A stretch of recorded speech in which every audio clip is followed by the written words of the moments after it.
आज हम आर्मी में कैसे एंट्री करते हैं एज पीबीआर, मतलब पर्सन बिलो ऑफिसर रैंक, उसके बारे में बताने जा रहे हैं। और समय कम होने के कारण और ये इसका बहुत ही बड़ा वास्ट सब्जेक्ट है, इसलिए हमने कंपाइल किया है। और अगर बाद में मौका मिलेगा तो 3-4 दिनों में सारे सब्जेक्ट समाप्त करेंगे। मगर आज हम निम्नलिखित बातों पे जोर डालेंगे जिससे कि आपको समझ में आ जाएगा। आगे चलें। नेक्स्ट। तो सबसे पहले हमारा इंट्रोडक्शन है। इस बात आज मैं इससे पहले कि कुछ भी शुरू करूं, मैं रुक नहीं पा रहा हूं अपने आप को कि आज इंडिया ने पहली बार एथलेटिक्स में गोल्ड मेडल जीता है। सूबेदार नीरज चोपड़ा, जो कि हमारे रेजिमेंट से हैं, राजरीफ से हैं। इट इज मैं यह जोर दे के बताना चाहूंगा कि हम आर्मी में एंट्री कैसे होता है उसके बारे में बताने जा रहे हैं। आर्मी में लाइफ क्या है, कैरियर क्या है, उसके फायदे क्या हैं, उस पे मैं नहीं आज बताने जा रहा हूं। तो अब इसी के साथ अगले स्लाइड पे चलते हैं। नेक्स्ट। हमारा जो ऑर्गेनाइजेशन है, जो रिक्रूट करता है, सबसे पहले डायरेक्टर जनरल रिक्रूटमेंट, जो दिल्ली में लोकेटेड है, और आज उसके डीजी लेफ्टिनेंट जनरल नीरज सी नायर हैं। और उसके नीचे जेडारो होता है, जो कि बेसिकली स्टेट लेवल पे काम करता है। मगर हर एक स्टेट में जेडारो नहीं है, ये रीजन में बटा हुआ है। टोटल जेडारो हमारे पूरे हिंदुस्तान में आगे देखेंगे 11 ही हैं। इसका मतलब 3, 4, 5, 6 स्टेट को एक जेडारो कवर करता है। और उसी तरह उसके नीचे बीआरओ है। बीआरओ मतलब ब्रांच रिक्रूटिंग अफसर, या आप उसको आज के दिन हम उसको एआरओ कहते हैं। बीआरओ मैंने जान के लिखा है क्योंकि अगर आप कभी रेफर करेंगे वेबसाइट पे तो आपको बीआरओ ही लिखा दिखेगा। तो बीआरओ एआरओ सेम है। एआरओ मतलब आर्मी रिक्रूटिंग ऑफिस, और जो कि डिस्ट्रिक्ट्स को कवर करते हैं। और एक बीआरओ के अंदर बहुत सारे डिस्ट्रिक्ट्स होते हैं। उसके अलावा रेजिमेंटल सेंटर में भी बहुत थोड़ी सी वैकेंसी आती है, अराउंड 20% के लगभग, और जो कि वो भी लड़कों को भर्ती करते हैं। मगर उसमें कन्फाइंड होता है स्पोर्ट्समैन कोटा, म्यूजिशियन और एक्स सर्विसमैन जो कि उसी रेजिमेंट के हैं, उनकी भर्ती होती है। और टीए जो टेरिटोरियल आर्मी है, इसकी भर्ती टेरिटोरियल आर्मी के ऑर्गेनाइजेशन जो है वो करता है। और इसका भर्ती क्वेश्चन एक्सेट्रा सब सेम होता है, मगर इसका भर्ती वो लोग इंडिपेंडेंटली करते हैं बीआरओ और रेजिमेंटल सेंटर से अलग होके। नेक्स्ट। Next slide. अब ये सब हमारे जिडारो हैं। ये जलंधर, अंबाला, जयपुर, ये सब हम बताने नहीं जा रहे हैं, पढ़ने नहीं जा रहे हैं। ये नेट पे भी रहेगा, आप पढ़ लें। और सिर्फ ध्यान देने वाली बात यहाँ है कोलकाता। कोलकाता जेडारो के अंदर हमारे स्टेट को, खास करके बिहार का कटिहार बीआरओ या एआरओ जो भी समझिए, वो इसके अंदर आता है। और उस एआरओ के अंदर हमारे बिहार के बहुत सारे डिस्ट्रिक्ट्स आते हैं, जो कि मैं बाद में बताऊंगा। और फिर दानापुर तो आप समझ ही रहे हैं, खास करके बिहार और झारखंड के सारे डिस्ट्रिक्ट्स को, जो कटिहार नहीं कवर करता है, उसको हम कवर करते हैं। नेक्स्ट।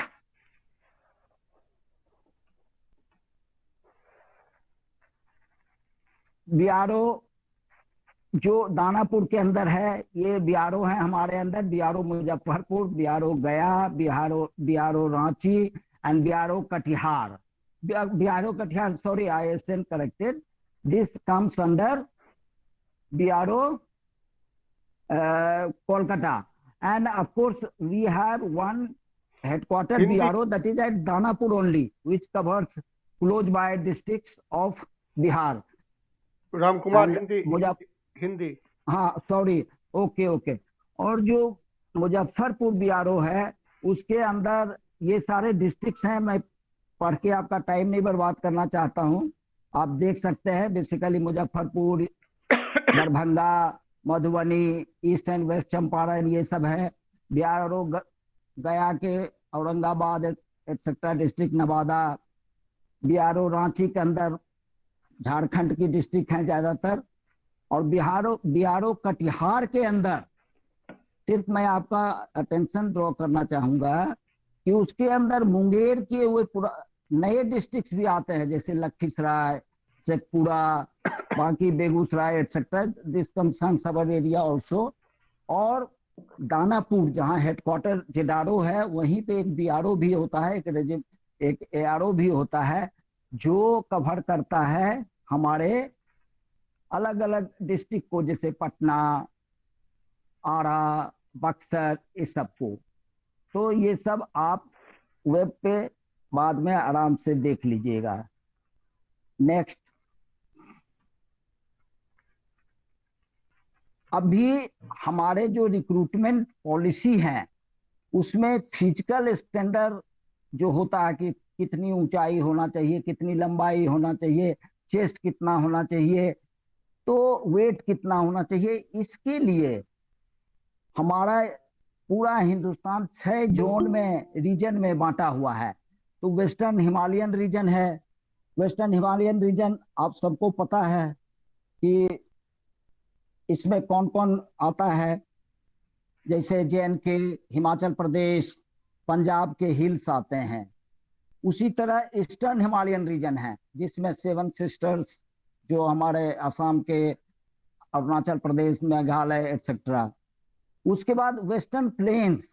वेस्टर्न प्लेन्स में हमारा मेजर स्टेट्स आते हैं, जैसे Punjab, Haryana, Chandigarh, Rajasthan, UP, western UP, not entire UP, western UP.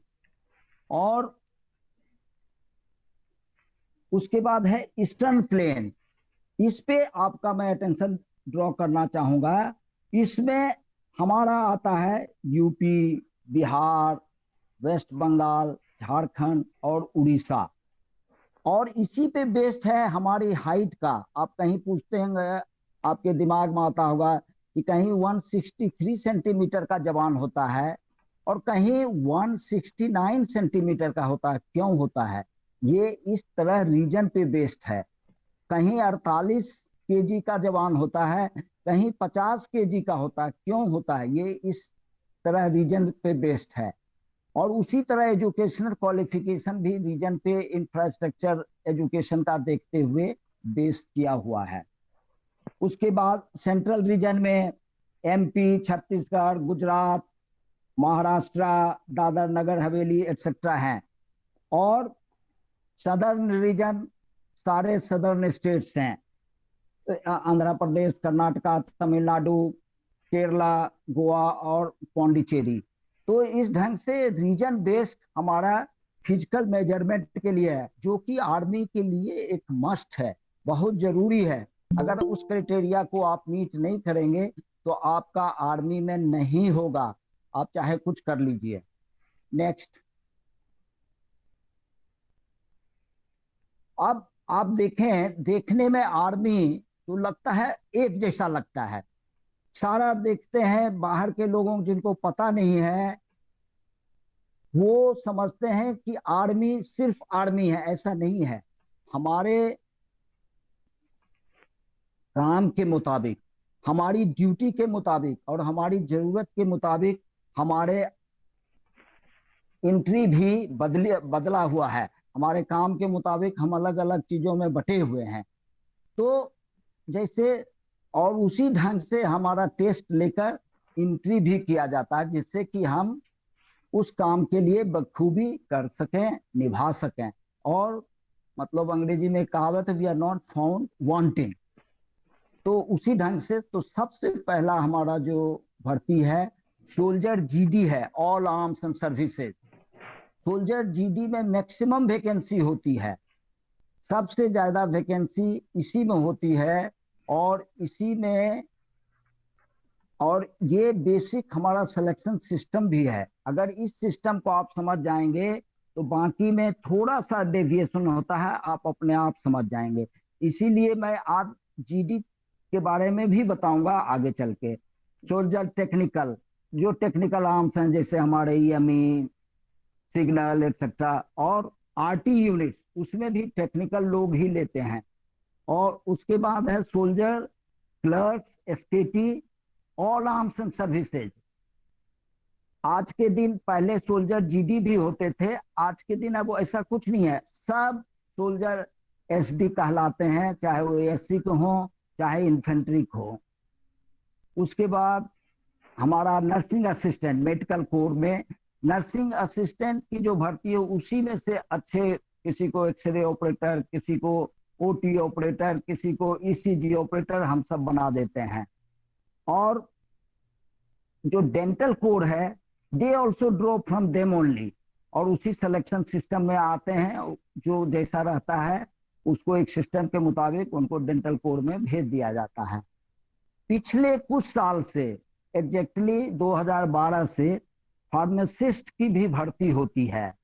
और ये उनका क्राइटेरिया है जो कि आज मैं नहीं टच करूंगा उसके मुताबिक, क्योंकि दवाइयां इतनी हो गई हैं, इसलिए एक स्पेशलिस्ट रहना जो दवाई सही दे, समझे, उसको फार्मासिस्ट को हम लोग अब लेने लगे हैं और डायरेक्ट भर्ती करने लगे हैं। उसके बाद सोल्जर ट्रेड्समैन है, ऑल आर्म। सोल्जर ट्रेड्समैन में दो तरीके के होते हैं। जो ट्रेड्समैन जैसे वेटर है, स्वीपर है, कुक है, वो सब तो 8th क्लास का पास होता है।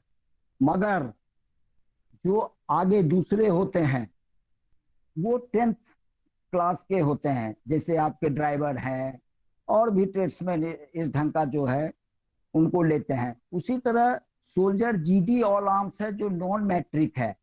वो बेसिकली रीजन पे दिमाग ले जाएं, जो region education wise underdeveloped है उस रीजन में अभी भी हम नॉन मैट्रिक लेते हैं। जैसे नॉर्थ ईस्ट का रीजन है, लद्दाख का है, नेफा का है। और इसके उसके बाद हमारा सर्वेयर, ऑटो कार्टोलॉजिस्ट कहलाते हैं, जो कि मैप सैप सर्वे एक्सेट्रा करते हैं, इंजीनियर्स के बेसिकली होते हैं। मतलब ज्यादातर ये लोकेटेड देहरादून में होते हैं, और यूनिटों में भी किसी किसी यूनिट में होते हैं। इनकी वैकेंसी बहुत ही कम है। नेक्स्ट। एक सेकंड राम कुमार सर, जो भी एब्रीविएशन उसका फुल फॉर्म बोल दो ना।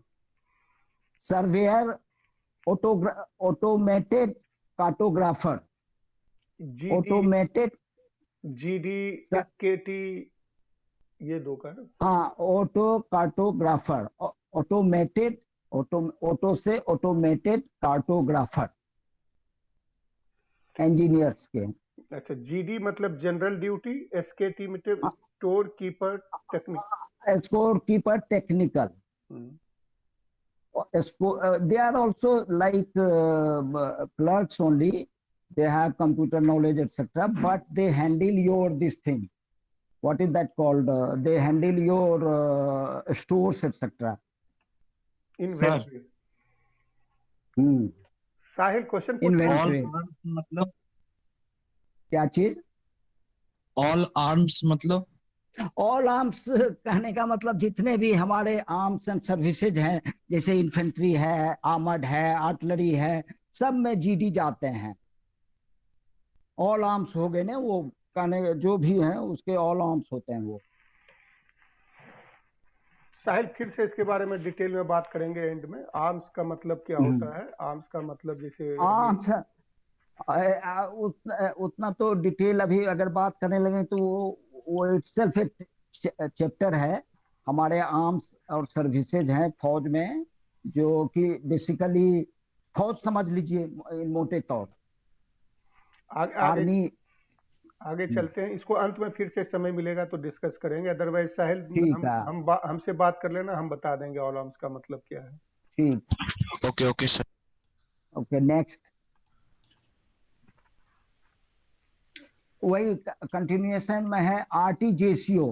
अगेन जितने भी हमारे फौज है यूनिट हैं, उसमें एक रिलीजियस टीचर होते हैं जो जेसीओ रैंक का होता है, और वो अपने चीजों में माहिर होते हैं। जैसे हिंदू रेजिमेंट है तो उसमें जेसीओ रहेंगे, ये हिंदू टीचर रहेंगे। सिख रेजिमेंट में सिख टीचर रहेंगे, मतलब उनके जो कहलाते हैं ज्ञानी जी वो रहते हैं। और मुस्लिम का ट्रूप्स है तो मौलवी साहब रहते हैं। मगर वो सब एक कॉमन वर्ड में आते हैं, रिलीजियस टीचर, और उन सब का एक ही ढंग से सिलेक्शन होता है। और इनकी भी वैकेंसी पर यूनिट 1000 लड़कों पे एक ही होते हैं, तो बहुत कम होती है इनकी वैकेंसी। अब आइए जेसीओ कैटरिंग। जेसीओ कैटरिंग का भी वैकेंसी आती है, जो डायरेक्ट जेसीओ के रूप में आते हैं, और ये भी बहुत कम जगह, क्लास ए एस्टेब्लिशमेंट जैसे एनडीए, आईएमए, ओटीए, ऐसी जगहों में इनकी पोस्टिंग आती है। और इनकी भी वैकेंसी बहुत ही कम होता है, बहुत ही कम। हवलदार एजुकेशन एईसी, इनके भी डायरेक्ट हवलदार के रूप में ग्रेजुएशन और एमएससी बाद में क्राइटेरिया देखेंगे के बाद करते हैं। ये काफी पढ़े लिखे लोग होते हैं हमारे आर्मी में, और खास करके इनकी ड्यूटी जवानों को पढ़ाने के लिए होता है, जो कि आज के दिन बहुत कम हो गया है। मैथ रीडिंग एटसेट्रा सिखाते हैं क्योंकि आप जवान सब पढ़े लिखे आते हैं, पहले नहीं आते थे। अब स्पोर्ट्समैन, इसमें भी स्पोर्ट्समैन जो अच्छे स्पोर्ट्समैन होते हैं हवलदार के रूप में आते हैं। और मैंने आपको मेंशन किया है अभी, सूबेदार चोपड़ा के बारे में बताया, ये भी उसी कोटा से आए हुए हैं। आप देखेंगे क्वाइट यंग हैं, मगर सूबेदार बन चुके हैं, क्योंकि हवलदार में तो उनकी एंट्री ही हुई थी, तो इसी ढंग से इनकी एंट्री होती है। उसके बाद लेटेस्ट अभी शुरू हुआ है पिछले 1 साल में, 1 डेढ़ साल में, वुमन एंट्री, जो कि सिर्फ और सिर्फ सीएमपी में जाते हैं, कोड ऑफ मिलिट्री पुलिस में जाते हैं, बाकी और कहीं नहीं जाते हैं। उसके बाद टीए टेरिटोरियल आर्मी, इसकी मैंने आपसे जिक्र कर दिया हूं कि इसकी वैकेंसी और इसका रिक्रूटमेंट सिस्टम अलग होता है। टीए के अंदर उनका ऑर्गेनाइजेशन अलग है, और इसके उम्र एक्सेट्रा भी थोड़ा ज्यादा है। और छोटी हल्की ड्यूटियों के लिए इसमें लिए जाते हैं 2-3 महीने के लिए, मगर तकरीबन कमी होने के कारण परमानेंट ही हो जाते हैं। और डीएससी मतलब डिफेंस सिक्योरिटी कोर, इसमें हमारे रिटायर्ड जवान ही सिर्फ जाते हैं, चाहे वो टीए के हों या रेगुलर आर्मी के हों। Regular army basically all arms and services, उसी के सिर्फ जवान जाते हैं और कोई नहीं जाता। ट्रेड्समैन को ये लोग नहीं लेते हैं, और वो भी एक प्रोसेस से सिलेक्शन होता है, और उसमें डीएससी में जाते हैं। आपने देखा होगा हमारे आर्मी के इंस्टॉलेशंस को खाकी वर्दी में राइफल लेके गार्ड करते रहते हैं। उनसे सबसे पहले गेट पे आपको उन्हीं से दर्शन होगा, तो ये लोग वही होते हैं। नेक्स्ट।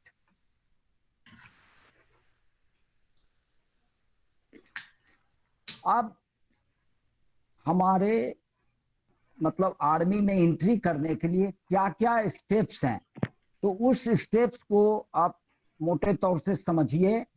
सबसे पहले आपको 1 टाइम अपना रजिस्ट्रेशन कराना पड़ेगा। रजिस्ट्रेशन हमारा इंडियन आर्मी का नेट है, www.joinindianarmy.nic.in, जो कि आपको बाद में भी देख सकते हैं। और उस पे आपको 1 टाइम रजिस्ट्रेशन कराना है। उसके बाद आप जिस डिस्ट्रिक्ट में पढ़ते हैं, जिस ARO/BRO एरिया में आपकी डिस्ट्रिक्ट पड़ती है, आप अखबार इंटरनेट देखते रहें। तकरीबन 2 महीने से 1 महीना पहले, रिक्रूटमेंट के पहले, वो पब्लिश करते हैं कि इतने बर्थडे से इतने बर्थ ये लोगों के लिए हम रिक्रूटमेंट करने जा रहे हैं, और उस पब्लिश होने के बाद आप उसी नेट पर एप्लीकेशन भरेंगे, और जब आप एप्लीकेशन भरेंगे तो आपको एडमिट कार्ड आएगा, और उस एडमिट कार्ड को लेके आपने रैली साइट पे जाना है।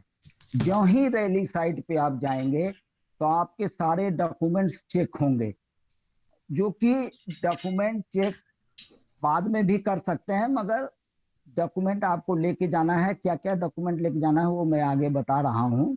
तो वो लेके आपने जाना है, वो आपका चेक होगा। उसके बाद आपकी पीएफटी होगा। पीएफटी मतलब फिजिकल फिटनेस टेस्ट।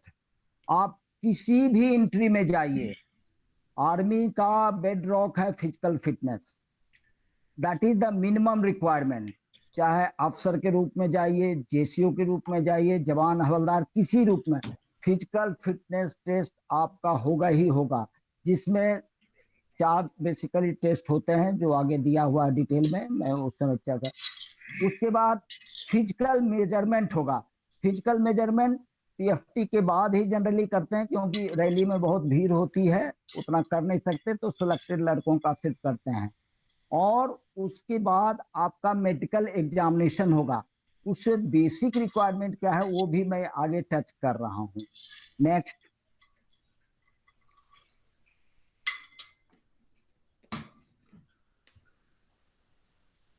अब जब आपका मेडिकल एग्जामिनेशन हो जाता है, तो आप जब मेडिकली फिट हो जाते हैं, तो उसी समय आप अपने रिटर्न टेस्ट के लिए, रिटर्न एग्जामिनेशन के लिए आपने एडमिट कार्ड लेना है। ये दूसरा एडमिट कार्ड है जो कि सिर्फ दौड़, फिजिकल फिटनेस और मेडिकल पास होने के बाद ये दिया जाता है, जिससे कि आप रिटर्न होंगे। उसमें कब रिटर्न होगा एटसेट्रा दिया रहेगा, और वो जरूर लेना है। ये नहीं मेडिकल हो गया घर की ओर रवाना हो गए, नहीं, वो 100% लेना है। उसके बाद रिटर्न एग्जामिनेशन होगा। यहाँ पे आके कैंडिडेट की ड्यूटी खत्म हो जाती है। उसके बाद हमारे लेवल पर काम चलता है, मीन्स ऑफिस लेवल पे चलता है, जो कि आपको आश्चर्य होगा, कोई किसी का नाम नहीं जानता है। हालांकि इसके बारे में मैं बाद में बताऊंगा डिटेल में। मगर मेरिट तैयार होता है टोटली कंप्यूटराइज, कहीं कोई इंटरफेरेंस, ह्यूमन इंटरफेरेंस नहीं है। और उसके बाद उसका allotment of arm and services, क्योंकि सिलेक्शन किस चीज के लिए हुआ है, ऑल आर्म्स एंड सर्विसेज। तो एक लड़का किस आर्म्स में जाएगा ये फिर मेरिट लिस्ट बनने के बाद कंप्यूटर ही करता है। उसके बाद रिजल्ट पब्लिश होता है कि आपका रिजल्ट ये हो गया। और फिर आप बीआरओ, जहां बीआरओ जिस डिस्ट्रिक्ट आपका है वहां, या जिस रेजिमेंटल सेंटर से आप सेलेक्ट हुए हैं वहां आप जाते हैं, रिपोर्ट करते हैं। और जब रिपोर्ट करते हैं दिए हुए डे पे, तो उस दिन आपका इनरोलमेंट हो जाता है। और जिस दिन आपका इनरोलमेंट हो जाता है, उस दिन से आप देश का एक सिपाही बन जाते हैं, आपकी सर्विस शुरू हो जाती है। और उस दिन से अगर कुछ होता है तो उस सारी जिम्मेवारी हमारी फौज की होती है। And you are taken care like any other soldier of Indian Army. You are a soldier in khaki वर्दी that time, because in training you put on, आपको खाकी वर्दी पहनना पड़ता है। और उसके बाद आपको बीआरओ या एआरओ जो है आपके डिस्ट्रिक्ट का, वो आपको जो आर्म्स एंड सर्विस मिला है ट्रेनिंग के लिए, आप वो रेजिमेंटल सेंटर जहां भी है उसमें आपको भेज देता है। जैसे आप सेलेक्ट हो गए राजरीफ के लिए तो आपको दिल्ली भेज दिया जाएगा। आप सेलेक्ट हो गए एडी आरटी के लिए तो आपको गोपालपुर भेज दिया जाएगा। आप बिहार रेजिमेंटल के लिए हुए तो दानापुर भेज दिया जाएगा, इस ढंग से। नेक्स्ट।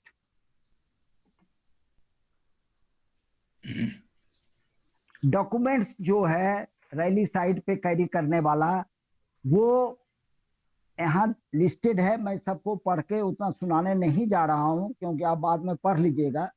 सिर्फ और सिर्फ मैं इसमें ये बताना चाहूंगा कि जितने भी डॉक्यूमेंट्स हैं, फोटोकॉपी खुद देख के पढ़ लेना। और इलिजिबल होना चाहिए, साफ साफ दिखना चाहिए। वहां पे आपको पता है हजारों लड़के हैं, थोड़ा सा भी कमी रहेगा आपका चेक नहीं करेगा और आपका डॉक्यूमेंट वापस कर देगा, आपको बोल देगा नेक्स्ट टाइम आओ डॉक्यूमेंट लेके। तो आपकी तैयारी धरी की धरी रह जाएगी। इस चीज को एकदम अवॉइड करना है। उसी तरह जो फोटोग्राफ बनाते हैं, कंप्यूटर प्रिंट का फोटोग्राफ नहीं ले जाना है। क्यों? क्योंकि जब 3 महीने के बाद रिटर्न के बाद आप जाएंगे तो आपका फोटो उस समय तक उसका रंग उड़ जाएगा, आपका चेहरा फोटो का चेहरा नहीं मिलेगा, फिर आपके साथ प्रॉब्लम शुरू हो जाएगा। इसलिए फोटो भी पक्के फोटोग्राफिक प्रिंट पे लेके जाना है और 20 कॉपी लेके जाओ अपने साथ, जिससे कि आपको कोई दिक्कत ना हो। कुछ ये हो जाएगा। बाकी एनसीसी के लड़के अपने सर्टिफिकेट ABC जो है उसको लेके जाना है। उस समय बेशक नहीं ये काम आपको आएंगे रिटन टेस्ट के टाइम, मगर पक्का लेके जाना है। और पेन पेंसिल रबर ये सब बढ़िया लेके जाना है। मैंने लड़कों को देखा है दौड़ के दूसरे के पास जा रहे हैं, क्या कर रहे हो? तो सर मेरा काम नहीं कर रहा पेंसिल, मेरा काम नहीं कर रहा पेन। तो ये हालात नहीं होना चाहिए। अच्छे पेन जिससे तुम लिखते आए हो लेके जाओ। उसके अलावा रिजर्व में भी उस पेन से प्रैक्टिस करके उसको लेके जाओ। नेक्स्ट। अब मैं आता हूं जो पहले बोला हूं GD सोल्जर, उसकी एलिजिबिलिटी क्या है ये समझना बहुत जरूरी है। और यही आपका मेन बेसिस है। मतलब बेसिक ये है, अगर ये कर लिए तो दूसरे वाले को करना आपके लिए आसान है और आप आराम से कर लेंगे। तो सबसे पहला फैक्टर है आपका एज। आपका एज GD के लिए 17.5 साल से 21 साल के बीच होना चाहिए। इसमें आपको कंफ्यूजन हो सकता है कि भाई ये एज किस दिन का होना चाहिए। तो इसकी चिंता ना करें, जो अखबार में नोटिफिकेशन आता है उसमें क्लियरली दिया रहता है कि इस डेट से इस ईयर से पैदाइश और इस ईयर तक के पैदाइश के बीच के लड़के अप्लाई करें। तो अगर आपका क्राइटेरिया उस पर मीट करता है आप जाके अप्लाई कीजिए। डोंट वरी फॉर रेस्ट कि आपका एज क्या है। अगर उसमें उस गैप में आते हो और वो गैप काम है रिक्रूटिंग अफसर का, वो उसी ढंग से निकालता है जिस ढंग से उसको जरूरत है, जिससे सारे लड़के 17.5 और 21 के बीच उसमें आ जाते हैं। एजुकेशन क्वालिफिकेशन GD के लिए सिर्फ 10th क्लास पास है। और ये चीज ध्यान दीजिएगा, सिर्फ 10th क्लास। मगर उसके मार्क्स एक्सेट्रा हैं कि सारे सब्जेक्ट में आपको एग्रीगेट 45% होना चाहिए और पास मार्क्स 33% होना चाहिए। सिर्फ महाराष्ट्र में 32% है, तो वो भी लोग कबूल कर लेते हैं। अब आइए हाइट रीजन पे दिमाग ले जाइए।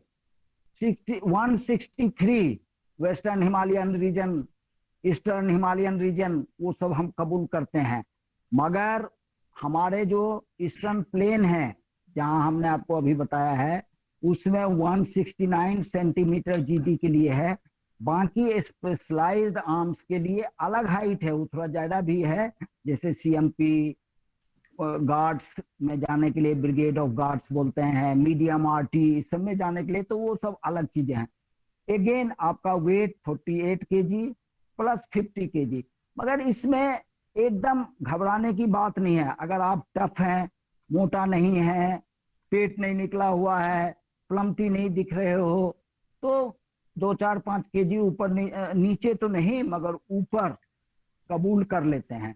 अब चेस्ट आपका 77 सेंटीमीटर होना चाहिए नॉर्मल में, और आप में काबिलियत होना चाहिए कि 5 सेंटीमीटर कम से कम उसको फुलाएं। नेशनैलिटी आपको पक्का इंडियन होना है। उसके बाद नेपाल, भूटान, उसके भी लोगों को हम रिक्रूट करते हैं, लाइक इंडियन ओनली। उसके अलावा जो रिफ्यूजी, तिब्बतियन रिफ्यूजी 1 जनवरी 1962 से पहले आए हैं, उसको हम परमानेंट रिफ्यूजी कहते हैं, उनको भी रिक्रूट करते हैं। और कुछ शरणार्थी के रूप में कीनिया एक्सेट्रा से, बर्मा से आए थे हमारे देश में, तो उनको भी हम करते हैं। एंड उसके बाद आपका आता है मेडिकल। मेडिकल में क्या क्या देखते हैं जनरली, बड़े डिटेल से मेडिकल होता है, और उसमें भी आपको फिट होना है, नहीं तो नहीं लेंगे। और लास्ट मगर इम्पोर्टेंट है, आपका मैरिटल स्टेटस अनमैरिड होना चाहिए। अगर आप शादीशुदा हैं तो आपका नहीं होगा। 25 साल तक उम्र तक फौज में तकरीबन हम लोग डिसवेड करते हैं शादी विवाह से। चलें नेक्स्ट।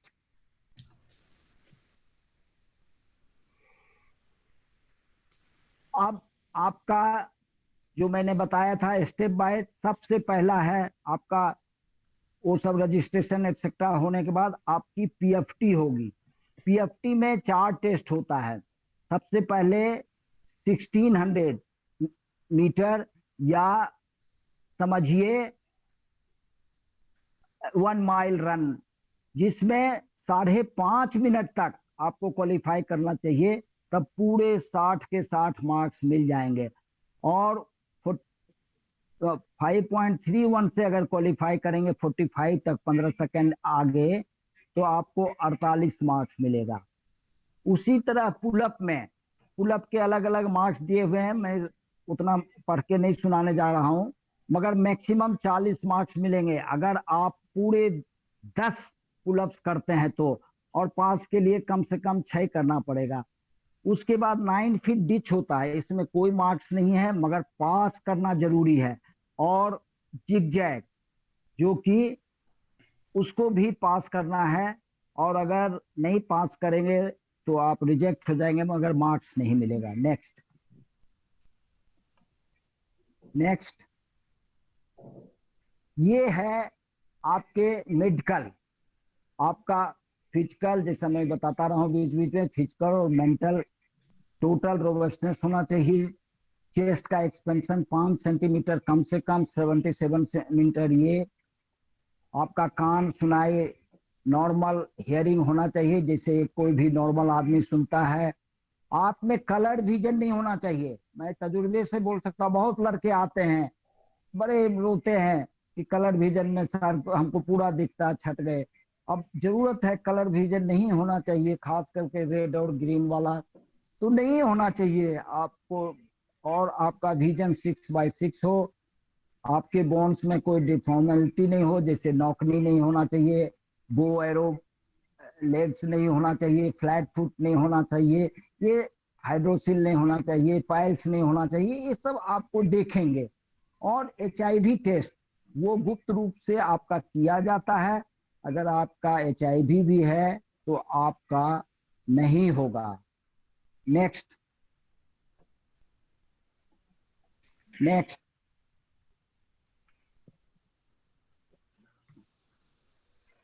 अब आपका रिटर्न टेस्ट है। यहाँ पर देखिए लिखा है admit card same day that. हम किस चीज की बात कर रहे हैं? मेडिकल फिट होने के बाद जो आपको एडमिट कार्ड मिला है वो उसी दिन आपको मिला है, उसी एडमिट कार्ड को लेके जाना है।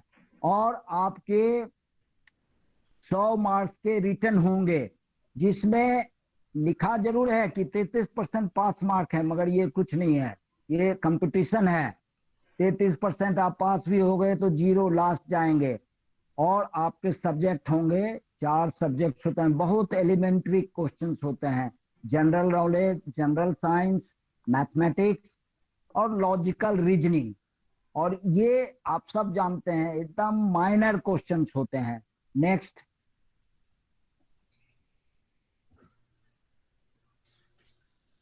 ये रिटन टेस्ट कब होता है? ये रिटन टेस्ट हर एक मंथ होता है, हर एक 4th संडे को होगा। आप एकदम ध्यान रखिएगा, सिर्फ quarter and, that is March. Quarter and कब कब होता है? मार्च, जून, सितंबर और दिसंबर। उसके महीने को छोड़कर, क्योंकि जो 1 जनवरी को सेलेक्ट होता है उसका डिस्पैच मार्च में किया जाता है, और उसे ही जो फर्स्ट सेकेंड क्वार्टर उसका लास्ट क्वार्टर मंथ में ऑफ द क्वार्टर डिस्पैच किया जाता है, इसीलिए नहीं किया जाता है। सारे क्वेश्चन आपके ऑप्शनल्स होंगे, मगर ऑप्शनल 4 ऑप्शन दिए जाएंगे, एक सही को आपने मार्क करना है, और हर एक पे 0.5 निगेटिव मार्किंग होती है, तो इसलिए इस चीज को ध्यान रखना है। और ये चला गया शिव कुमार। कुछ हो गया हेलो। होगा, कुछ हो गया होगा, देख रहे हैं। हम्म। पता नहीं क्यों हुआ। ठीक हो गया, अभी कोई बात नहीं। वापस आ गया सर। हाँ हाँ, चलो तो उस पे ले आओ। वही स्लाइड है Ramkumar. Hope my delivery etcetera is deliberate and one can make out what I am talking. Hindi. बहुत मजेदार।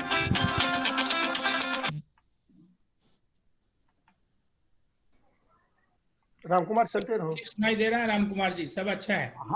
हाँ अच्छा, ये ठीक है। नेक्स्ट, यहाँ तक तो कवर कर दिए हैं। जी।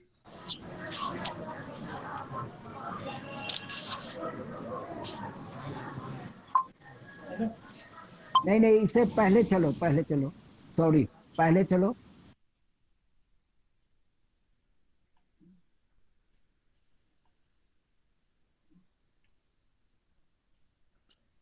यहीं पर थे आप, यही बोल रहे थे मार्च हाँ जून सितंबर दिसंबर में नहीं होना चाहिए। ओके। अब नेगेटिव मार्किंग टाइम बोले थे। इसका, हाँ, नेगेटिव मार्किंग 5.5 का होगा, और 2 मार्क्स पर क्वेश्चन पे आपको मिलेगा अगर नेगेटिव मार्किंग कर दिए। मैंने देखा है अपने तजुर्बे से कि अच्छे अच्छे लड़के वो इंथुजियाज्म में जाके सारे भर देते हैं, निगेटिव मार्किंग का कारण उनका मार्क्स कम हो जाता है और वो बेचारे रह जाते हैं, फिर वो रोते हैं कि सर हमने अच्छा किया, ये किया। वो कुछ गुंजाइश नहीं है। और 1 घंटे का टाइम होगा, उसमें टाइम वेस्ट मत करो और बढ़िया से करो। मैक्सिमम मार्क्स 100 मार्क्स का होगा। 100 मार्क्स का आपका फिजिकल है और 100 ही मार्क्स का आपका रिटर्न है, और दोनों का कंबाइंड मेरिट बनेगा, ये ध्यान रखना। चलो आगे, नेक्स्ट।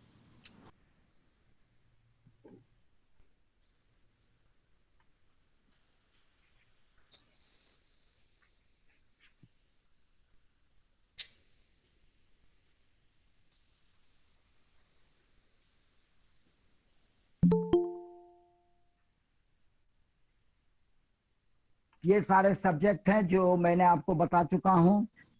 लॉजिकल, और आपसे एडवाइस है कि आप कोशिश करो, स्कोर्स बहुत हाईएस्ट होता है, मिनिमम 80% मार्क्स लाओ, तब जाके तुम मेरिट में आओगे, और उधर भी एक्सीलेंट में आओ, फिजिकल फिटनेस पीएफटी में, तब जाके आप मेरिट में आओगे, नहीं तो रह जाओगे।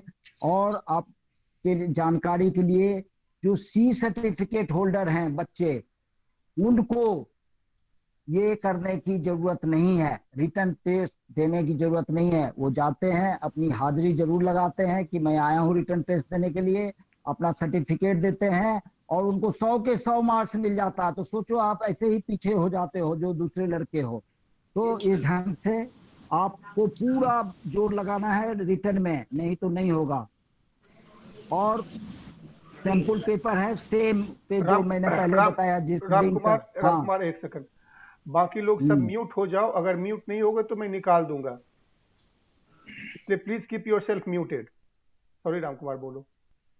हाँ, और जो क्वेश्चन पेपर होते हैं किसके कितने मार्क्स हैं वो भी मैंने इसमें दे रखा है कि जीके का 15, जीएस का 15, मैथ्स का 15, हर एक का 2-2, मतलब 30-30, और रीजनिंग का 10 मार्क्स, टोटल 100 मार्क्स ये हैं।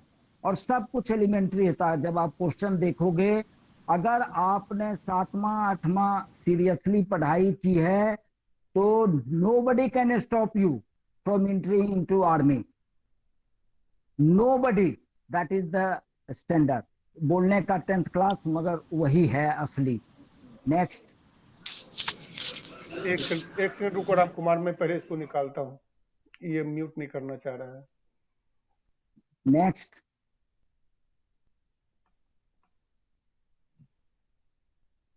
जीके में इस टाइप के क्वेश्चंस आते हैं, मैं इसको पढ़ के सुनाने नहीं जा रहा हूं क्योंकि टाइम कम हो रहा है, मेरे सामने घड़ी लगी हुई है, मैं देख रहा हूं, तो आप इसको बाद में भी पढ़ लेना, समझ लेना कि यही होता है। और इसके एलिमेंट्री मैंने बता दिया, 8th तक पढ़ लो, बहुत है। नेक्स्ट।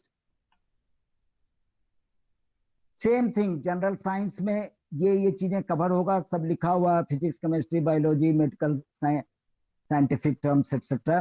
तो इसको आप पढ़िए and study well. Next. Maths बहुत ही एलिमेंट्री, अरिथमेटिक, अलजेब्रा। मैंने तो कभी कभी क्वेश्चन ये भी देखा है, 10 इंटू 2 माइनस 5 कितने होते हैं, और लड़के गलत करते हैं। एनीवे आगे चलिए। लॉजिकल रीजनिंग एकदम एकदम बेसिक चीज रहता है, आप कोई भी रीजनिंग का ले लो, एकदम हल्का वाला, आपको तैयारी एसएससी वाला नहीं करना है, एकदम हल्का वाला, उसमें आप हो जाओगे पास। Okay next.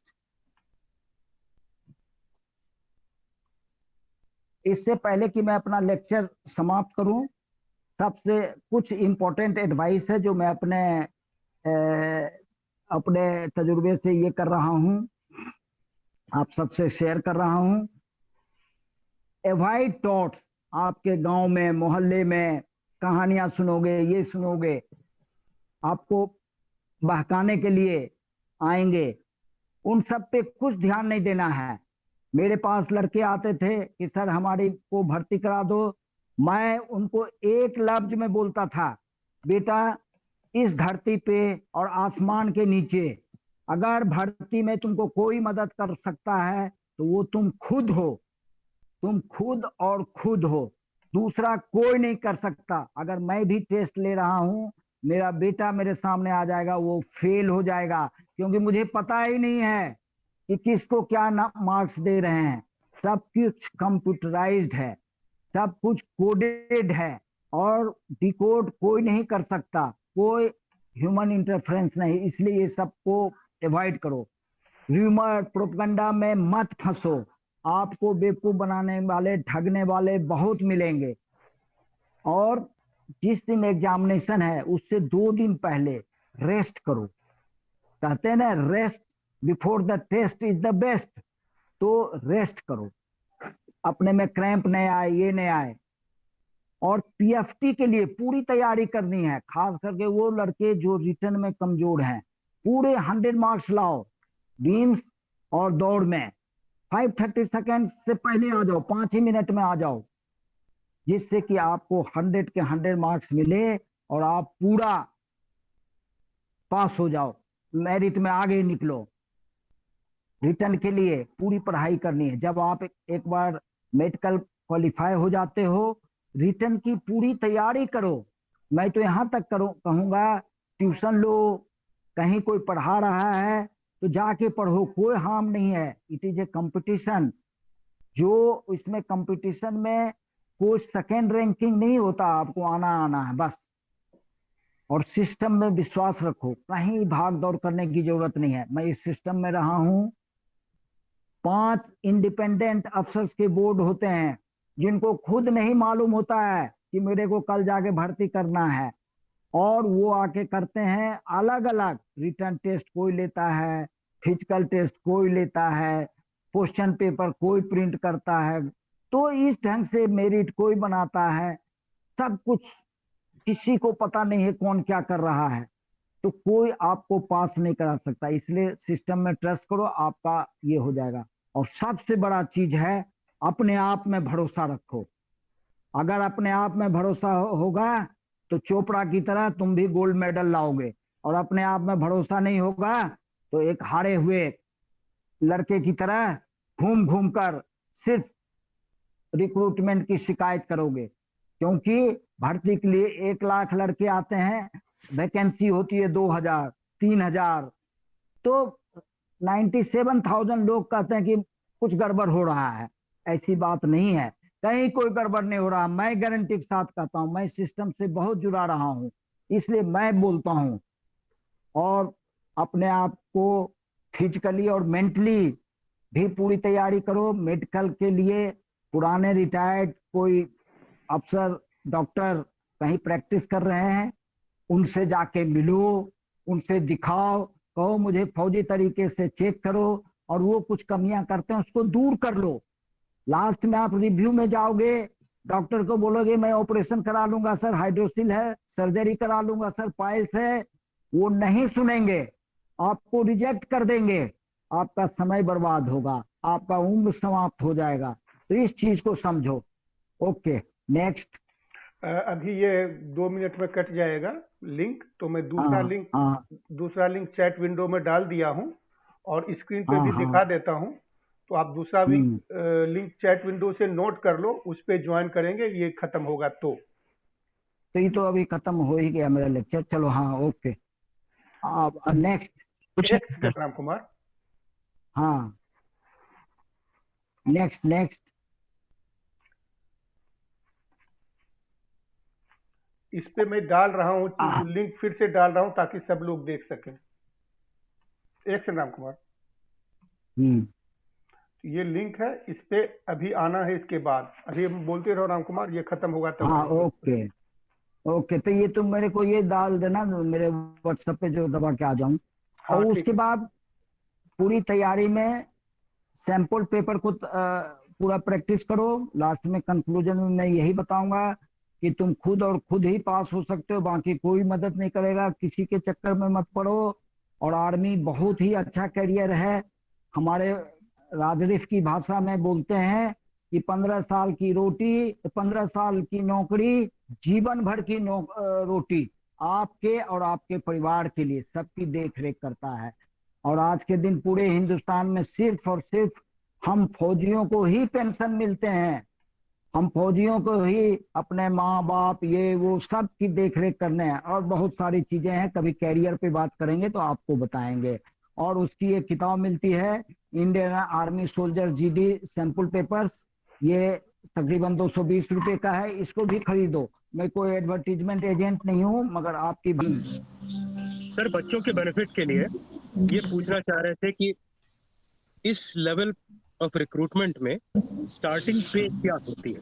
एक मोटिवेशनल फैक्टर हो जाएगा इन सबों के लिए जानने में कि अच्छा अगर हम भर्ती होते हैं तो ये मेरी स्टार्टिंग पे है। आपने लाइफ लॉन्ग बेनिफिट्स तो बहुत अच्छे से बताया। स्टार्टिंग पे 27,000 फर्स्ट बेसिक है, और आज के दिन 28% डीए है। पर इतने पे ही नहीं रुकता है। जनरली जीडी सोल्जर्स को और भी बहुत सारे, for that matter any soldier, बहुत सारी चीजें मिलती रहती है, जैसे फील्ड एरिया अलाउंस है, सीआई ऑपरेशन अलाउंस है, hard high altitude area allowance है, एचआरए है, और बहुत सारे। तो आज के दिन मिनिमम एक जवान सब कुछ मिला उला के 50,000 से कम नहीं लेता है, जो कि बढ़िया एमबीए को नहीं मिल रहा है 50,000। बिल्कुल सर, यही पर्पस था हमारा पूछने का इन बच्चों के लिए। जी, आईटी सेक्टर में लोगों का बड़ा विश्वास होता है, बड़ा चकाचौंध है, लेकिन 2-2.5 लाख रुपया सालाने से ज्यादा जी स्टार्टिंग पे पैकेज है ही नहीं सर। 4-5 लाख रुपया सालाना आते आते 2 साल निकल जाता है। जी सर, ये सब तो सिर्फ वहां पे क्या होता है कि ये जो लड़के होते हैं टाई पहन के घूमते हैं, स्कूटर पे घूमते हैं, मोटरसाइकिल पे घूमते हैं, तो जो समाज देखता है वही कहते हैं ना, what you see that sells. तो लोगों को लगता है कि एमआर में जो ड्यूटी कर रहा है, जो आईटी में कर रहा है, वो बहुत अच्छे प्लेस्ड हैं, और जो फौजी है। मगर अब ये चीजें ग्राउंड रूट लेवल पे भी फैल चुका है। एक फौजी एकदम किसी ढंग से आज भर्ती होता है, अगले दिन मैरिज कोर्ट में उसको 15 लाख 20 लाख दहेज मिलता है। उसके बाद 2 साल की नौकरी में वो मकान बना लेता है, अपने माँ बाप की देखरेख करने लगता है, अपने भाई बहन को पढ़ाने लगता है, मतलब अच्छे। और सबसे बड़ा चीज एक फौजी के लिए क्या है, इंक्लूडिंग माई अफसर, हमारी पोस्टिंग कारगिल में हो जाती है पोस्ट पे, हमको 2 लाख रुपया मिल रहा है, खर्चा क्या करते हैं, 2 पैसा भी नहीं, कहाँ करेंगे। तो 2 के 2 जो बैंक में आता है पूरा बचा रहता है। ये एक फौजी का सबसे बड़ा चीज है। उसको अगर 50,000 60,000 मिलता है तो पूरा का पूरा बचाता है, क्योंकि उसके सारे चीजें फ्री हैं, भोजन फ्री, कपड़ा फ्री, रहना फ्री। और ऐसे ऐसे एरिया में रहता है तो जहाँ मैक्सिमम उसका खर्चा 1,000 रुपया 2,000 रुपया मैक्सिमम, सब कुछ मौज मस्ती करके, क्योंकि सब कुछ प्रोवाइडेड बाय ऑर्गेनाइजेशन है, गवर्नमेंट है, सरकार है। तो कहीं एक फौजी को मैं तो यही कहूंगा, जो अनलेस यू आर कॉम्पिटेंट, अगर आप में ये कॉम्पिटेंसी है कि मैं बीपीएससी कर लूंगा, मैं ये कर लूंगा, उसको क्या कहते हैं आईएएस कर लूंगा, तब तो आप जाइए। मैं चोरी बेईमानी की बात नहीं कर रहा हूँ, करप्शन की बात नहीं कर रहा हूँ, ईमानदारी का पैसा की बात कर रहा हूँ। तो आप आंख बंद करके फौज में जाओ। मैं इसलिए नहीं बोल रहा हूँ कि मैं एक फौजी हूँ, इसलिए बोल रहा हूँ कि मैं फौज को बहुत क्लोजली देखा हूँ और उसके फायदे देखा हूँ। गांव गांव में एक फौजी का रहन सहन देखा हूँ। वो सिंपल जरूर रहेगा मगर उसमें डेप्थ है, बाहर चमक है। All glitters are not gold, that is all I have to say to my. Sir ये जो स्पोर्ट से जाते हैं तो उनका रैंक मतलब प्रमोशन जल्दी जल्दी होता है क्या? हाँ, उनका प्रमोशन बहुत फास्ट होता है। अगर तुम स्पोर्ट से गए तो सबसे पहले आप हवलदार के रूप में जाओगे, और हवलदार के बाद ऐसे भी तुम तुरंत नायब सूबेदार बनोगे, नहीं भी कुछ कर पाओगे। मगर अगर आपने कुछ कर लिया, जैसे आज चोपड़ा साहब हमारे ही यूनिट के हैं, राजरिफ के हैं, अगर वो आज के दिन ये हो गया गोल्ड मेडल लाए हैं ओलंपिक में, तो एक्सीलरेटेड प्रमोशन मिलता है। वो अफसर भी बन जाएंगे, उनको तुरंत अभी ऑनरेडी कैप्टन बना दिया जाएगा, मिनिमम आप देखना मेजर बन जाएंगे, और हो सकता है लास्ट में रिटायर करें कर्नल तक। मैं एक ऐसे आइडिया से बता रहा हूँ, क्योंकि उनका पोजीशन, उनका अचीवमेंट बहुत हाई है। और से ही और भी आप अपने नेशनल खेला, मेडल लाया, तो आपको फौज का जो तौर तरीके हैं उससे आपको नहीं जाना पड़ता प्रमोशन के लिए। यू आर कंसिडर थ्रू ये अपना स्पोर्ट्स, तो आपको अच्छे प्रमोशन मिल जाते हैं, एक्सीलरेटेड मिल जाते हैं। उसके बाद आप चाहो तो कमीशन के लिए भी अप्लाई कर सकते हो, मतलब फौज में ही डिपार्टमेंटल एग्जामिनेशन होते हैं और आपको कमीशन मिलता है, वो भी अपेयर कर सकता है, मगर आपको ज्यादा प्रायोरिटी दिया जाएगा। सर बोलो साहिल बोलो। अगर अगर जो कोई कोई अगर जो ओलंपिक गया है खेलने, अनफॉर्चुनेटली उसको मेडल नहीं मिला, मतलब वो वहां सक्सेस नहीं कर पाया, तो उसको भी होगा प्रमोशन या फिर वो 100% अफसर के लिए अप्लाई 100। कर सकते हैं? हाँ हाँ, अफसर के लिए तो देखो, एक जो सबसे मेजर क्राइटेरिया है सर्विस सिलेक्शन बोर्ड, जो हमारे होते हैं सर्विस सिलेक्शन बोर्ड, आपने सुना होगा। अगर वो आपको क्वालिफाई कर दिया तभी आप अफसर बन सकते हैं। अगर सर्विस सिलेक्शन बोर्ड नहीं क्वालिफाई किया, आप बेशक गोल्ड मेडल लेके आ जाओ, आप नहीं क्वालिफाई, आप अफसर नहीं बन सकते। मगर आपको ऑनरेरी अफसर बना दिया जाएगा, आपको क्या कहते हैं आउट ऑफ टर्न अफसर बना दिया जाएगा, मगर आपको क्वालिफाई करना पड़ेगा अगर एसएसबी किए हैं तो, नहीं तो नहीं बन सकते। ये लिमिटेशंस हैं हमारी आर्मी में। We don't compromise on the merit on that point, क्योंकि हम लोग डिफरेंट ऑर्गेनाइजेशन हैं, हम लोग डील करते हैं जवानों से, लोगों के लाइफ से, और जिसमें there is no come back, sorry नहीं है कि आज 4 करोड़ का लॉस हो गया अंबानी को, तो अगले साल 10 करोड़ कमा लेगा। हमारे 4 जवान का लॉस हो गया मेरी गलती से, तो वो जवान हमको कभी जीवन भर लौट के नहीं आएंगे। तो ये बात होती है। तो we don't believe and compromise, हम अपनी क्वालिटी पे कॉम्प्रोमाइज नहीं करते। सर एक और क्वेश्चन है। जी जी, पूछो जितना क्वेश्चन है। हाँ सर से जो जाते हैं क्या उनको फील्ड एरिया में भेजा जाता है? नहीं नहीं, उनके पास कहाँ फुर्सत है फील्ड एरिया जाने के लिए। नहीं, हम उसके लिए हम लोग हैं ना, हम लड़ने के लिए तैयार हैं। उनको हम कहते हैं तुम अखाड़े में रहो और वहां पे मेडल लाओ, तुम देश का नाम ऊंचा करो। हम यहाँ से देश का नाम ऊंचा करेंगे। कारगिल के बॉर्डर पे हम नाम ऊंचा करते हैं तो हम अपने पहलवानों को, अपने एथलीट्स को, अपने स्पोर्ट्समैन को दिल्ली में रखते हैं, कहते हैं तुम यहीं से नाम ऊंचा करो। कहीं से भी देश का नाम, तिरंगा हमारा ऊंचा रहना चाहिए, यही हमारा मकसद होता है। सर मेडल लाने के बाद? मेडल लाने के बाद भी बेटा उनके बड़े अपने ऑर्गेनाइजेशन चलते रहते हैं, पूरे हिंदुस्तान में गेम्स एंड स्पोर्ट्स चलता रहता है। वो इधर उधर जाते रहते हैं। यूनिट में तो वो कभी काल ही दिखते हैं, और बेसिकली यूनिट आते भी हैं तो मिलने जुलने के लिए आते हैं। जैसे घर में हम फौजी लोग मिलने जुलने जाते हैं, अपने आप से मिल लिया, उस ढंग से आते हैं। नहीं तो उनकी जिम्मेदारी, उनकी ड्यूटियां, उनका करने का तौर तरीका, और मैं तो यहाँ तक कहूँगा वो तो यूनिफॉर्म भी रेयर रेयर ओकेजन पे ही पहनते हैं। ज्यादातर टाइम वो ट्रैक सूट ग्राउंड में और दूसरे स्पोर्ट्समैन का बढ़ावा देने में या खुद का बढ़ावा देने में लगे रहते हैं। सर और एसीसी के लिए कितना साल सर्विस करना पड़ेगा एज अ सिपोई? बेटा हालांकि ये प्रीव्यू में नहीं है आज के लेक्चर में, ऐसे एकाएक क्वेश्चन पूछोगे तो आप भी कंफ्यूज ओके होगे, सर। मगर फिर भी पूछ दिया तो मैं बता देता हूँ। एसीसी के लिए मिनिमम 1 साल आपको एज ए, 1 साल इसलिए देखो, जिस दिन इनरोलमेंट तुम्हारा हुआ उस दिन से सर्विस शुरू हो गई, और ट्रेनिंग तकरीबन 9 मंथ का होता है एक जीडी सोल्जर का। तो 9 महीना एक ये, तो आप जब सोल्जर बन जाओगे उसके बाद ही आप मोटे तौर से एसीसी के लिए अपीयर कर सकते हो। तो 1 साल सर्विस मिनिमम है, और ये रिव्यू होता रहता है। मैं आपको आज बता दिया 1 साल, जब तुम गए 2-3 साल के बाद तो हो सकता है उस समय 2 साल हो जाए, 5 साल हो जाए, और 1 साल से भी कम कर दिया जाए, तो दैट इज इमेटेरियल।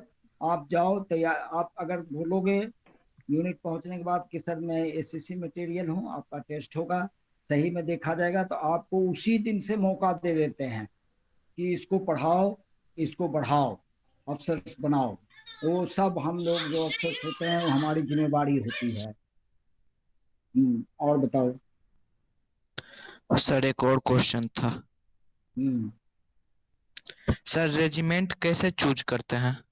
ये बेटा एक हमारा ये होता है, क्या कहते हैं, एक हमारा ऐप है हमारे पास, उसका देखो, वो रिक्रूटमेंट जहाँ होता है वहाँ पे रहता है। उसका नाम है, वो क्या है बताता हूँ तुमको, वो है ई ई दामास बोलते हैं। ई दामास बोलते हैं, जो कि हम लोगों के पास होता है। तो उस ई दामास में हम लड़कों का जो पास होते हैं, मेरिट जो बनता है उसमें फीड कर देते हैं, और वो कंप्यूटराइज्ड है, वो अपने आप सेलेक्ट कर लेता है कि इसको आर्मड में भेजो, इसको इन्फेंट्री में भेजो, इसको एएससी में ड्राइवर के रूप में भेजो, इसको एमएच में ड्राइवर, एम्बुलेंस ड्राइवर के रूप में भेजो, वो अपने आप कर देते हैं।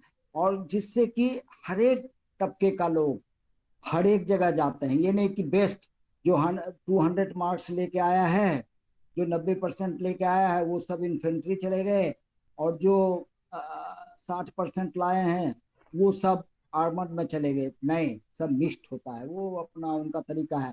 और उसमें फिर कोई पैरवी नहीं करनी पड़ती है, कोई ये नहीं करना पड़ता, नहीं तो सब कहेगा कि मेरे को आर्मर में भेज दो, मेरे को राजरिक में भेज दो, तो मेरा ये कैसे बोल रहा हूँ। तो ये सब अवॉइड करने के लिए सब ई दमास है, और उसमें डाल दिया जाता है और उससे होता है। राम कुमार जी, एक सवाल जी हम सर, जी पूछना सर, चाहते हैं। मेरे ख्याल से जो बातें हो रही हैं उसमें एक जी बेसिक सर। चीज जो है, बहुत लोग फौजी कहते हैं, फौज समझते नहीं कि फौज में कई चीजें हैं। आपने कई बार कहा आर्मर्ड, राजरीफ, ये सब। तो मेरे ख्याल से थोड़ा सा ये बताना ठीक रहेगा। यहाँ पर जो भी लोग हैं, 2-3 बच्चे बच गए हैं, 3-4 फौजी हैं बस बाकी सब बच्चे। जी सर।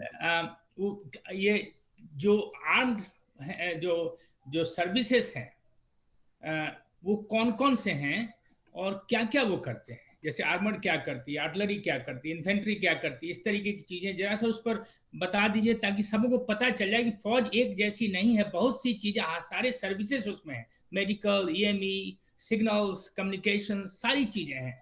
तो जरा सा उस पर थोड़ा सा फोकस कर सर दीजिए। सर जी सर इस पे मैं इस ढंग से बताना चाहूंगा सर जी कि जो जो लड़ाई में फ्रंट लाइन पे है वो आर्म्स कहलाते हैं, बेसिकली इन अवर वर्ड्स, इन अवर पार्लेंस फाइटिंग आर्म्स कहलाते हैं। जी और जो उनको इमीडिएट सपोर्ट देते रहते हैं, जो सर्विस के भी लोग हैं और उसको इमीडिएट सपोर्ट देते रहते हैं, वो भी फाइटिंग आर्म्स के अंदर ही आते हैं। और जो पीछे से सपोर्ट देते हैं वो सर्विसेज होते हैं। अब कौन कौन फ्रंट लाइन पे है तो सब, can you hear me sir? Hello, मैं सुन रहा हूँ, बाकी भी सुन रहे हैं। हाँ ओके ओके सर। तो जो फ्रंट लाइन पे होते हैं जैसे इन्फेंट्री है, आर्मर्ड है, आर्टिलरी है, एडी है, और उसके अलग अलग जो ये हैं सिस्टर यूनिट है उनकी, RT, medium gun, field regiment, ये सारे आर्टिलरी का मैं एक ग्रुप ले लिया। ये सब फाइटिंग आर्म्स में आते हैं जिसको हम ऑल आर्म्स करते हैं। सिग्नल हैं, इंजीनियर्स हैं, ये हमारे एकदम बाजू में सपोर्ट में रहते हैं हमेशा। तो इनको भी हम फाइटिंग सर्विसेज में लेते हैं और या फाइटिंग आर्म्स कहते हैं सर। अब जो पीछे से सपोर्ट देते हैं, जैसे आपने मेंशन किया सर, मेडिकल कोर, ये भी आज के वॉरफेयर में ये भी एक्सपोज उतना ही है, लड़ाई से कहीं कोई अछूता नहीं है, और ये पीछे से सपोर्ट देते हैं, थोड़ा पीछे रहते हैं। ये हैं मेडिकल कोर है, फिर ऑर्डिनेंस है जो कि हमारे अस्त्र शस्त्र वस्त्र प्रदान करते हैं, एएससी है। तो हम ये नहीं कह सकते कि ये सर्विसेज हैं इनका रोल कम है। अगर एएससी नहीं रहेगा, आपका मटेरियल ही नहीं पहुंचेगा, आप लड़ाई खाक लड़ेंगे सर। तो इनका भी उतना ही है। और आज के युग में रीच इतना स्ट्रांग है कि आप मतलब बिहार में बैठे आप अछूते नहीं हैं, वहां भी आके आपके साथ ये हो सकता है। तो ये पुराने कंसेप्ट से आर्म्स एंड सर्विसेज हैं, मगर आज के दिन पूरी फौज समझिए एक ढंग से युद्ध में जुट जाता है। और मगर ये बने हुए हैं सर, तो उसी चीज को हम कैरी कर रहे हैं। और लाइफ सबका, फौज की लाइफ दो शब्द पे है मेरे समझ से, वो one should not forget, that is त्याग और तपस्या। ये तो चाहे कहीं रहिए आपको करना ही पड़ेगा, और तभी जाके आप फौज में और देश के लिए आप एक अच्छे सोल्जर बनेंगे। बहुत अच्छा बताया आपने। मैं दूसरे लोगों के लिए थोड़ा ये पूछ रहा था कि जी सभी जी सर, सोचते मैं हैं तो कि समझ ही रहा हूँ, आप तो पुराने फौजी हैं तो आपको तो हाँ सब हाँ मालूम ही है हाँ, तो सर। थैंक यू सर, ये मेरे लिए भी था। हाँ, हाँ तो हाँ ये समझना ज्यादा जरूरी है बच्चों के लिए कि जीडी जी जी में सर। किसी भी चीज में आप सोल्जर होइए, आप या तो वहां जाके स्पेशलाइजेशन कर सकते हैं या ट्रेनिंग से, या स्पेशलाइजेशन करके जा सकते हैं। जैसे मेडिकल कोर में उन्होंने बताया था नर्सिंग असिस्टेंट, अगर थोड़ा सा भी नर्सिंग का ज्ञान आपको है या उसमें जाना चाहते हैं, तो थोड़ा नॉलेज है बायोलॉजी का, तो उस तरीके की चीजों में आप जा सकते हैं। और बहुत ही सहायक चीजें हैं, ऐसा नहीं है। और नौकरी वही है, पैसे थोड़े ज्यादा हैं बल्कि, क्योंकि आपको उसका कुछ अलाउंस मिलता है। जैसे कोर ऑफ इंजीनियर्स जी वाले हैं जी उनको जी थोड़ा सर। अलाउंस हाँ मिलता है, मेडिकल वालों को अलाउंस मिलता है, ईएमई वालों को मिलता है। इस तरीके के आपके पास टेक्निकल नॉलेज होता है तो उसका अलाउंस मिलता है। तो इसलिए बहुत ही अच्छी नौकरी है। राम कुमार जी यही कहना चाहते थे। बहुत ही अच्छी है सर। और मन भर जाए, त्याग तपस्या करने से आप थोड़ा त्याग तपस्या की नौकरी जरूर है, मगर शान की नौकरी है। और मन भर जाए तो आप 15 साल के बाद छोड़ दीजिए, आपको सारी फैसिलिटीज मिलती रहेगी और आधा पे भी मिलता रहेगा। दूसरी नौकरी पकड़ लीजिए, सीआईएसएफ में, सीआरपीएफ में, बीएसएफ में, बिहार पुलिस में, आईबी में। आपको आश्चर्य होगा, आप जाइए सर, आधा पुलिस जो है, जो बेस्ट काम कर रहा थाना लेवल, ये ऊपर सब फौजी हैं पुराने, सैप के रूप में भर्ती। आप कहीं भी चले जाइए, आप जेल में चले जाइए, सारे जेलर, असिस्टेंट जेलर सारे पुराने फौजी बैठे हुए हैं, सबको हम भर्ती करवाए हैं। तो इस ढंग से बड़े सारे लोग हैं, बड़ी वैकेंसियां हैं, कोई कहीं नहीं बैठता है, घर के पास नौकरियां मिल जाती हैं। तो आप मेंटली तैयार रहें। और फौज, और आज के दिन तो फौज अब एडवर्टीजमेंट भी नहीं करती है। 5,000 वैकेंसी के पीछे 1 लाख लड़के आते हैं सर। जी तो जी। तो क्यों आते हैं? और वही आते हैं जिनको पता है। जिनको नहीं पता है वो बोलते हैं फौज सर बहुत दूर होगा। तो दूर नहीं है आज के जमाने में सर। आप अमेरिका में बैठे हैं, आपसे बात हो रही है, अब बगल में बैठा नेबर है, हम जानते हैं उनका नाम, विश्वास कीजिए।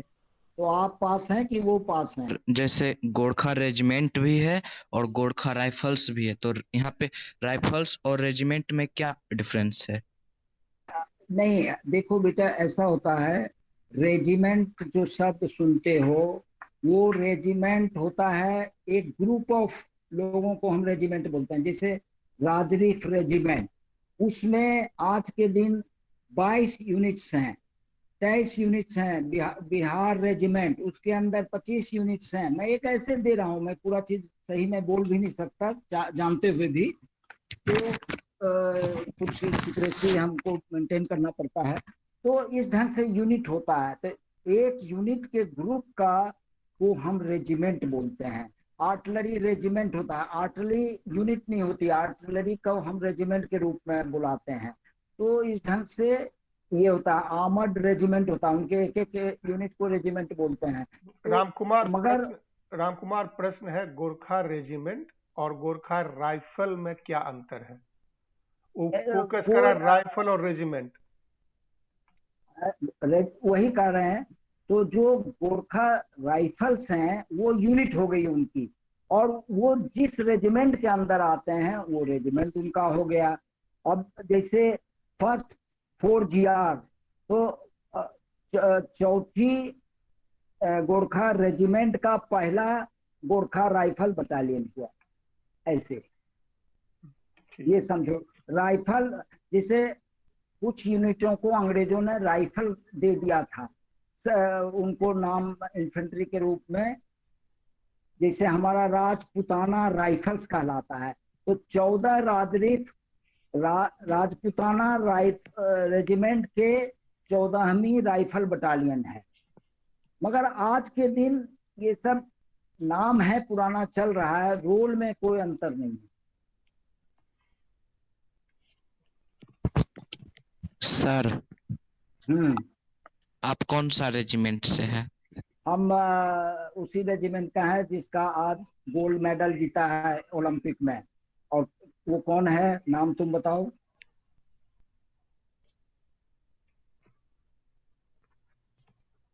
नहीं पता है ना, पता करो। मैं उसी रेजिमेंट का हूँ।